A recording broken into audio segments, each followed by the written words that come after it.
अनपढ़ तो बाजारू सौदा नहीं लै सकती, उसनूं पता होंदा मैं किवें चल सकनी है। उन्हें आखना है पता नहीं कपड़े किहो जे पाए ने, ए दुपट्टा किहड़ा बगैर इस्त्री तू कीता होया है। जिहड़ी अनपढ़ है वह बाजार नहीं वहदी। मैं क्या सारी पढ़ियां लिखियां, एक ही अनपढ़ काई ना, ते जिहड़ियां पढ़ लिख वंजन फिर वो ये किरदार अदा करदियां। जिहड़ा लाहौर होया है, मैं क्या बेटी ओही सुहानी जिहड़ी अनपढ़ होवे हवेली दे अंदर, ओही बेटी सुहानी जिहड़ी होए अनपढ़ फिर होए हवेली दे अंदर।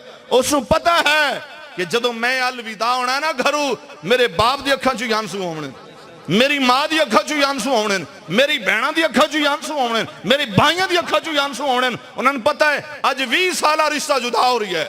और मैं आखा बेटी घर च रुस्तो जुदा होवे अलविदा होवे साड़ी बोली चा दिन, बेटी दा घर च उठना ते जनाजा उठना बराबर होंदा है। मैं आखा बेटी दा एडा वसीम रिश्ता है।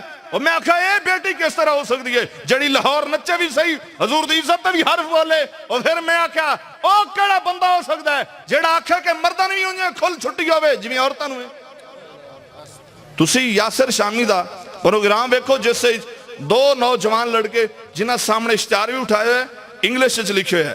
उन्हें आखिया जिस तरह ए जिनसी कारोबार बाहर होंदे ना इवें इत्थे पाकिस्तान इजाजत होवे। क्या ख्याल है इत्थे इवें इजाजत होवे? जे ए गल होवे तां मैं जिम्मेदार भी खावण दा। ते जदों मुआशरे च ऐसे घटिया पुत्र पैदा होवेन उन्होंने नहरे लुड़ा दे, उन नहरे जिबा करके सट दे। उन्हें तू मेरा कुछ नहीं लगता, तेन पता नहीं मैं कलमा रसूलुल्लाह दा पढ़े हुए, तेन पता नहीं मेरे उत्ते तलवार शरीयत दी लटक रही है। और मेरा पुत्र हो के तू ये गल करना है, कल कबर च मैं कमली वाले मुंह के भी खाईसा। अल्लाह गल इज्जत दी करनी चाहिए कि नहीं करनी चाहिए? जे नहीं करनी चाहिए तो मैं सारे तो माफी मंगना करनी चाहिए, क्योंकि असैम्बली का एक रूल बन चुका है ना, पहले चगल मार लेंगे फिर आते जी असं मादरत करने।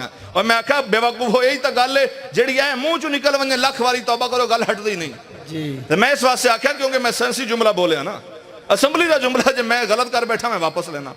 ए वापस नहीं होंदियां, ए वापस होंदियां तो फिर खादिम हुसैन रज़वी फैजाबाद नहीं आना, फिर अज ये रौनक नहीं आनी। ए रौनक तां ही सजीए जदों चबला आ वंजन फिर किसी दना नहीं आना चाहिए जी। और मैं आख्या चबला मारन वालियां दी फिर इजाले वास्ते किसी पढ़े लिखे नहीं आना चाहिए। मैं आख्या अनपढ़ कढ़ के हुण पढ़े लिखे लैके आने, ओ लै आने जिन्होंने कुरान भी आंदा सी हदीस भी आंदी हो सी, ते जिन्होंने खातम नबीयीन 3 वारी ना पढ़ावना पौंसी, पहले वारी पूरा पढ़ वे सन। ते जेड़ा इंज ना पढ़ सन, जेड़ा अरबी जाक्सन मा काना मुहम्मदुन अबाह मिन रिजालिकुम वलाकि रसूलुल्लाह व खातमन नबीयीन। ते संदा ये जे बंदे लाए आने जिन्होंने उर्दू नहीं आंदा, जनाब वो दीन दा पहरेदार है। और मैं आख्या वाह जी वाह, साडे तां बुजुर्ग आदे होंदे हन कि मां सुत्ती पई होवे नाल ओदा शोहर यानी पुत्र दी मां भी सुत्ती होई नाल बा भी सुत्तो होवे ना, ते दाढ़ी मुछां मुनियां होवे तो पुत्र मुंह ते हथ लैंदा, पता नहीं लगता मां केड़ी अब्बा केड़ा है, पता ही नहीं लगता जनाब। मुछ नाल पता लगता मर्द है, दाढ़ी नाल पता लगता मर्द है। जे मुंह औरत दा भी ते मर्द दा इक्को जी होवे, पुत्र लख वारी हथ मारे पता लगना अम्मी है कि अब्बा है।